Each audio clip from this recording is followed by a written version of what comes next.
The Road to Oz by L. Frank Baum. Chapter 15. The Emperor's Tin Castle. The grounds around Nick Chopper's new house were laid out in pretty flower beds, with fountains of crystal water and statues of tin representing the Emperor's personal friends. Dorothy was astonished and delighted to find a tin statue of herself standing on a tin pedestal at a bend in the avenue leading up to the entrance. It was life-size, and showed her in her sunbonnet with her basket on her arm, just as she had first appeared in the Land of Oz. "Oh, Toto, you're there too!" she exclaimed, and sure enough there was the tin figure of Toto lying at the tin Dorothy's feet. Also Dorothy saw figures of the Scarecrow and the Wizard and Ozma, and of many others, including Tik-Tok. They reached the grand tin entrance to the tin castle, and the Tin Woodman himself came running out of the door to embrace little Dorothy and give her a glad welcome. He welcomed her friends as well, and the Rainbow's Daughter he declared to be the loveliest vision his tin eyes had ever beheld. He patted Button-Bright's curly head tenderly, for he was fond of children, and turned to the Shaggy Man and shook both his hands at the same time.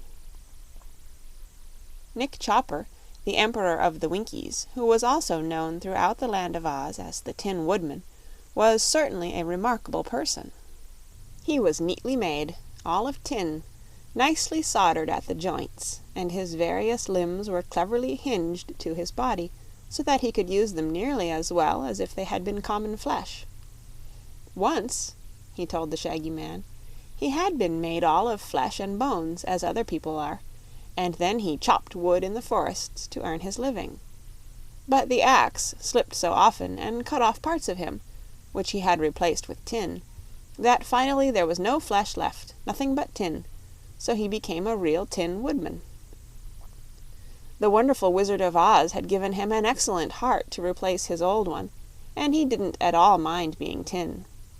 Everyone loved him, he loved everyone, and he was therefore as happy as the day was long. The Emperor was proud of his new tin castle, and showed his visitors through all the rooms. Every bit of the furniture was made of brightly polished tin. The tables, chairs, beds, and all, even the floors and walls, were of tin. "I suppose," said he, "that there are no cleverer tinsmiths in all the world than the Winkies. It would be hard to match this castle in Kansas, wouldn't it, little Dorothy?" "Very hard," replied the child gravely. "It must have cost a lot of money," remarked the Shaggy Man. "Money? Money in Oz?" cried the Tin Woodman. "What a queer idea! Do you suppose we are so vulgar as to use money here?" "Why not?" asked the Shaggy Man. "If we used money to buy things with, instead of love and kindness and the desire to please one another, then we should be no better than the rest of the world," declared the Tin Woodman. "Fortunately, money is not known in the Land of Oz at all. We have no rich and no poor, for what one wishes the others all try to give him, in order to make him happy, and no one in all Oz cares to have more than he can use." "Good!" cried the Shaggy Man, greatly pleased to hear this. "I also despise money. A man in Butterfield owes me 15 cents, and I will not take it from him. The Land of Oz is surely the most favored land in all the world, and its people the happiest. I should like to live here always." The Tin Woodman listened with respectful attention. Already he loved the Shaggy Man, although he did not yet know of the Love Magnet. So he said, "If you can prove to the Princess Ozma that you are honest and true and worthy of our friendship, you may indeed live here all your days and be as happy as we are." "I'll try to prove that," said the Shaggy Man earnestly. "And now," continued the Emperor, "you must all go to your rooms and prepare for dinner, which will presently be served in the grand tin dining hall. I am sorry, Shaggy Man, that I cannot offer you a change of clothing, but I dress only in tin myself, and I suppose that would not suit you." "I care little about dress," said the Shaggy Man indifferently. "So I should imagine," replied the Emperor, with true politeness. They were shown to their rooms, and permitted to make such toilets as they could, and soon they assembled again in the grand tin dining hall, even Toto being present. For the Emperor was fond of Dorothy's little dog, and the girl explained to her friends that in Oz all animals were treated with as much consideration as the people, if they behave themselves, she added. Toto behaved himself, and sat in a tin high chair beside Dorothy, and ate his dinner from a tin platter. Indeed, they all ate from tin dishes, but these were of pretty shapes and brightly polished. Dorothy thought they were just as good as silver.